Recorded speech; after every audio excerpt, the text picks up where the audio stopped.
অনেক দিন হলো ইন্টারনেট সংযোগ না থাকার কারণে ভিডিও আপলোড দিতে পারছি না।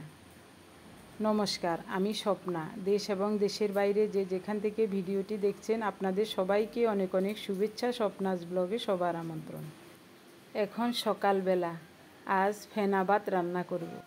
ফোটানো গরম জল দিলাম যেন তাড়াতাড়ি বলক এসে যায়। 1 কাপ চিনি গুঁড়া সুগন্ধি আতপ চাউল নিয়েছি। চাউলগুলো ভালো করে ধুয়ে নেব। প্রথমেই দিচ্ছি ছোট সাইজের একটা আলু আর অল্প করে মিষ্টি কুমড়ো। আলু আর মিষ্টি কুমড়ো কিছুক্ষণ সিদ্ধ হওয়ার পর এখন দেব ধুয়ে রাখা চাউলগুলো। প্রতিদিনের মতো নতুন একটি পর্ব সাজানোর প্রয়াস করছি। আশা করছি আপনাদের সবার ভালো লাগবে। তাই অনুরোধ রইল, পর্বটি প্রথম থেকে শেষ পর্যন্ত দেখুন। আপনি যদি আমাদের চ্যানেলে নতুন হয়ে থাকেন, সম্পূর্ণ পর্বটি দেখার পর যদি একটুও ভালো লাগে, আমার অনুরোধ রইল চ্যানেলটি সাবস্ক্রাইব করে আপনার মূল্যবান মন্তব্যটি লিখে জানাবেন। যে কোনো গঠনমূলক মন্তব্য করতে পারেন, কোনো সমস্যা নাই, আমি আপনাদের সকল মন্তব্যের উত্তর দেব। চাউলগুলো কিছুটা সিদ্ধ হওয়ার পর এখন স্বাদ মতো লবণ দিলাম। লবণ দিয়ে নেড়ে চেড়ে ঢেকে কিছুক্ষণ রান্না করেছিলাম। এখন দিচ্ছি ধুয়ে কেটে রাখা অল্প কিছুটা পুঁই শাকের পাতা। নেড়ে চেড়ে পুঁই শাকের পাতাগুলো সুন্দরভাবে মিশিয়ে দিয়ে ঢাকা দিয়ে 2-3 মিনিট রান্না করব।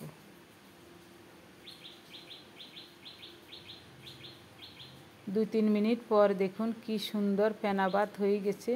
নামানোর আগে 2-1টা কাঁচামরিচ ভেঙে দিয়ে নামাবো। বিশেষ করে এই ফেনা ভাতটা রিয়ার জন্য রান্না করছি, তো এতটাও খেতে পারবে না, আমরাও একটু খেয়ে নেব। এখন প্রায় 12টা বাজে। তো একটা কাঁঠাল এনেছিল, কাঁঠালটা ভেঙে দেখি কি অবস্থা।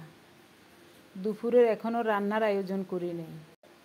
সকালবেলায় সবাই মিলে একটু ফেনা ভাত খেয়েছিলাম, তার জন্য রান্নাটা একটু দেরি করেই করছি।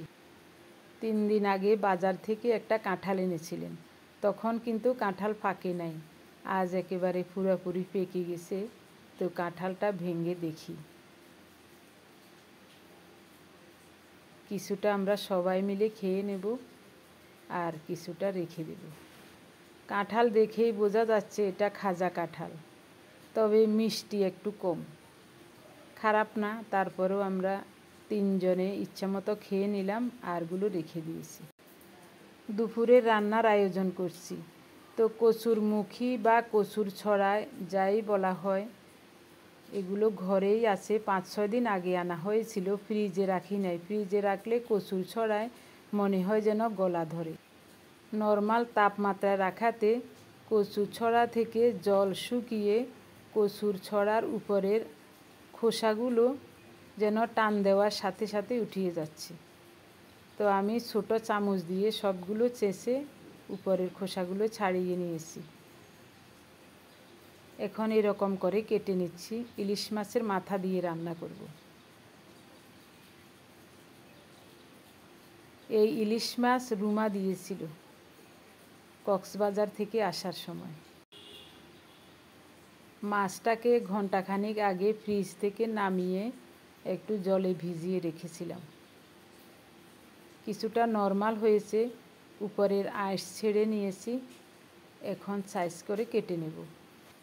গত বৃহস্পতিবার বা শুক্রবার থেকে সারা বাংলাদেশে ইন্টারনেটের সমস্যা, ইন্টারনেট একেবারেই বন্ধ। তার জন্য সেই বৃহস্পতিবার থেকে একটা ভিডিও আপলোড দিতে পারি নাই। তো একদিন ভিডিও করেছিলাম, ওটা আর আপলোড দিতে পারি নাই। তো পরে শুনলাম অনির্দিষ্টকালের জন্য ইন্টারনেট বন্ধ থাকবে। তো এই কথা শুনে মনটা খুবই খারাপ হয়ে গেল, আর ভিডিও করার মন মানসিকতাও ছিল না। মনটা অনেক খারাপ ছিল। আজ ভাবলাম সকাল থেকে সারা দিনের ভিডিও করে রেখে দেব, তারপর এডিট করে রেডি করে রাখবো। যেই দিনে ইন্টারনেট পাই ওই দিনেই আপলোড দেব। আমি জানি আপনারা অনেকেই আমাদের জন্য চিন্তা করবেন, আমরা কেমন আছি, কী অবস্থায় আছি। আমরা ঠাকুরের আশীর্বাদে, আপনাদের সবার আশীর্বাদে ভালোই আছি। এখন পর্যন্ত আমরা সবাই ভালো আছি, আগামী সময়ের কথা বলতে পারি না। পার্থ রয়েছে ঢাকায়, ওর জন্য খুবই চিন্তা হচ্ছে। যাই হোক, সব কিছু সৃষ্টিকর্তার লীলা খেলা, সব ঠিক হয়ে যাবে, শুধু সময়ের অপেক্ষা মাত্র। তো আমি ইলিশ মাছ রান্না করার জন্য অল্প একটু নারিকেল নিয়েছি, 5-6টা কাঁচামরিচ, 1.5 চা চামচ সাদা সরিষা, একটু লবণ দিয়ে পাটায় মিহি করে বেটে নেব। এদিকে ইলিশ মাছের মাথাটা লবণ হলুদ মাখিয়ে ভাজতে বসিয়ে দিয়েছি, 1 পিস মাছও দিয়েছি। এটা কচুরমুখী বা কচুর ছড়া দিয়ে রান্না করব। শুধু হলুদ লবণ মাখিয়ে ভেজে নিয়েছি। ভাজা হয়ে গেছে, উঠিয়ে নিলাম। আরও একটু তেল দেব। নারিকেল সরিষা বাটা দিয়ে ইলিশ মাছ রান্না করব। বিশেষ কিছু ফোড়নে দেব না, শুধু একটা কাঁচামরিচ কুচিয়ে ফোড়নে দিলাম। হলুদ লবণ মাখানো মাছগুলো একটা একটা করে দিয়ে দিচ্ছি। এপিট ওপিট হালকা করে একটু ভেজে নেব। আজ কয়দিন কোটা সংস্কার নিয়ে আন্দোলন হচ্ছে, তো এটাকে কেন্দ্র করে অনেক ছাত্র মারা গেছে, সাধারণ মানুষও মারা গেছে। তার জন্য সরকার কারফিউ জারি করেছেন। তো ঘর থেকে একেবারে বের হওয়া যাচ্ছে না, ঘরে যা আছে তাই দিয়ে রান্না করছি। তো ইলিশ মাছগুলো এপিট ওপিট একটু হালকা করে ভেজে নিয়েছি। এখন বাটা সরিষা, নারিকেল, কাঁচামরিচ জল দিয়ে গুলে মাছের উপর দিয়ে দেব। ইন্টারনেট, ওয়াইফাই সব কিছু বন্ধ, ঘরে টিভিও নাই। ওই কম্পিউটারে ইন্টারনেটে টিভি বা বিভিন্ন চ্যানেল দেখা যেত, ইউটিউব দেখা যেত, এখন ওটাও বন্ধ। তো আমাদের খবর জানার একমাত্র মাধ্যম হলো ওই সংবাদপত্র। এছাড়া আর কোনো কিছুতেই আমরা খবর পাচ্ছি না। কোথায় কী হচ্ছে ভগবানই জানে। তো রুমা আর সোমার কাছে ফোন দিয়ে দিয়ে হালকা একটু খবর পাচ্ছি। নারিকেল সরিষা বাটা দিয়ে ইলিশ মাছের তরকারি হয়ে গেল। নামানোর আগে 2-3টা কাঁচামরিচ ভেঙে দিয়ে এখন নামাবো। ইলিশ মাছের মাথা দিয়ে কচু ছড়া তরকারি রান্না করব। ছড়াগুলো পরিষ্কার করে ধুয়ে বসিয়ে দিলাম, গরম জল দিয়েছি। তো সুন্দর মতো বলক এসে গেছে। এখন স্বাদ মতো লবণ দিলাম, 1.5 চামচ হলুদ আর 1 চামচ গুঁড়ো মরিচ দিলাম। আমার মা যেভাবে মাছের মাথা দিয়ে বা মাছ দিয়ে ছড়ার ঝোল রান্না করতেন, আজ আমি ঠিক ওভাবেই ছড়ার ঝোল রান্না করছি। আজ 2টো তরকারি মায়ের স্টাইলে রান্না করছি।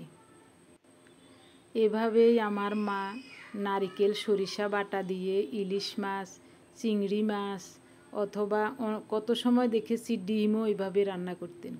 এত যে চমৎকার লাগতো খেতে। ইলিশ মাছের তরকারিটা দেখতে কিন্তু খুবই সুন্দর লাগছে এবং লোভনীয় লাগছে। ছড়াগুলো কিছুটা সিদ্ধ হয়ে আসছে। ফ্যানটা ওই চুলায় বসালাম। এদিকে কড়াইতে সরিষার তেল দিয়েছি। তেল গরম হলে গোটা জিরা ফোড়নে দিলাম, 2টা তেজপাতা, 2টা কাঁচামরিচ ফালি করা দিলাম। এখন দিচ্ছি বেটে রাখা জিরা। জিরা দিয়ে একটু নেড়ে চেড়ে জিরাটা ভালো করে ভেজে নিয়েছি। এখন ছাঁকনি দিয়ে ছেঁকে ছড়াগুলো উঠিয়ে ফোড়নে দিয়ে দিলাম। এরকম করেই আমার মা ছড়া রান্না করতেন।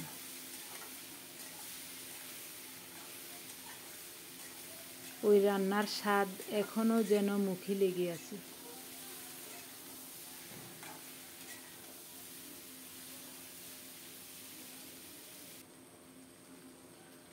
এপিট ওপিট ভালো করে ছড়াগুলো ভেজে নেব। চুলার তাপটা একটু বাড়িয়ে দিয়ে নেড়ে চেড়ে সুন্দর করে লাল লাল করে ছড়াগুলো ভেজে নিচ্ছি।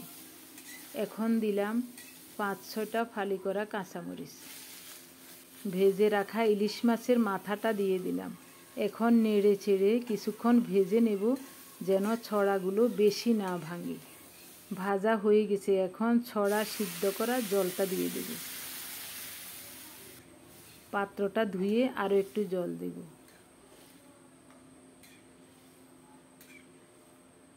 দেখতে খুবই সুন্দর লাগছে। মায়ের স্টাইলে রান্না করছি, তবে আমি তেল একটু বেশি দিয়েছি। আমার মা কিন্তু এত তেল দিতেন না, তারপরও অনেক চমৎকার লাগতো তরকারি। দুটো তরকারি হয়ে গেছে। রান্নার ফাঁকে ফাঁকে রান্নাঘরটা ধুয়ে মুছে বাসনপত্র সব গুছিয়ে নিয়েছি।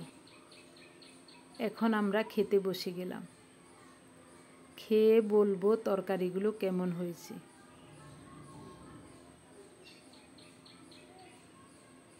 রিয়ার খাওয়া হয়ে গেছে। ও বলেছে, মা তরকারিগুলো আজ খুবই চমৎকার হয়েছে। তো বাটিতে 2 পিস মাছ উঠিয়ে রাখছি পার্থর জন্য। উনি কারফিউ শিথিল হলেই ঢাকা চলে যাবেন আশা করি রাখছি। তো কবে যে কারফিউ শিথিল হয়, কবে ঢাকায় যাবে তার কোনো ঠিক নাই। ডিপ ফ্রিজে রেখে দেব, সমস্যা হবে না। ভালো কিছু রান্না করে খেতে গেলেই ছেলেটার কথা খুবই মনে পড়ে। ওর জন্য খুব প্রাণ কাঁদে। আজ প্রায় 3-4 মাস যাবৎ ঢাকায় থাকতে পারছি না। ও একা একা থাকছে, কি রান্না করছে, কি খাচ্ছে কিছুই জানি না। বেশিরভাগ সময় বাইরে খায়, শুধু ছুটির দিনে ঘরে রান্নাবান্না করে। নারিকেল সরিষা বাটা দিয়ে ইলিশ মাছের তরকারিটা খুবই চমৎকার লাগছে। উনিও বলছেন খুব ভালো লাগছে। আমার প্রিয় ভাই বোন বন্ধু স্বজন, আমি জানি আপনারা সবাই আমাদের জন্য অনেক চিন্তা করছেন। আমরা ঠাকুরের আশীর্বাদে, আপনাদের আশীর্বাদে এখনও পর্যন্ত ভালো আছি। কিন্তু এই কয়দিনে দেশের অনেক ক্ষয়ক্ষতি হয়েছে। অনেক নিরীহ মানুষ এবং ছাত্র মারা গেছেন। তার জন্য আমাদের সবার মন খুবই খারাপ। গত বৃহস্পতিবার একটা ভিডিও আপলোড দিয়েছিলাম, এরপর থেকে আর কোনো ভিডিও আপলোড দিতে পারি নাই। বৃহস্পতিবার সন্ধ্যার পর থেকে ইন্টারনেট বন্ধ। তো আপনারা কয়েকজনে কমেন্টস করেছিলেন, দেখেছি, কিন্তু ওই রিপ্লাই দেওয়ার সময় পাইনি। পরক্ষণেই রিপ্লাই দিতে গেছি, দেখি ইন্টারনেট নাই। সেই থেকে এখনও পর্যন্ত ইন্টারনেট নাই। এই ভিডিওটা গত শনিবারের। তো আজ হলো জুলাইয়ের 24 তারিখ বুধবার। এখন বিকাল 4টা বাজে। এখন বসে বসে আমি ভিডিও এডিট করছি। তো এডিট করে রেডি করে রাখছি, যেদিনে ইন্টারনেট সচল হয় ওই দিনে আমি ভিডিওটা আপলোড দেব। ঘণ্টাখানেক আগে হঠাৎ করে ইন্টারনেট দেখেছিলাম, তবে 3 মিনিট কি 4 মিনিট ছিল, এরপরে আর নাই। তো ভাবলাম হয়তো বা 2-1 দিনের ভিতরে বা আজকের ভিতরে ইন্টারনেট আসবে বা ইন্টারনেট পাবো, তার জন্য ভিডিওটা এডিট করে রাখছি। তো আমাদের খাওয়া দাওয়া শেষ।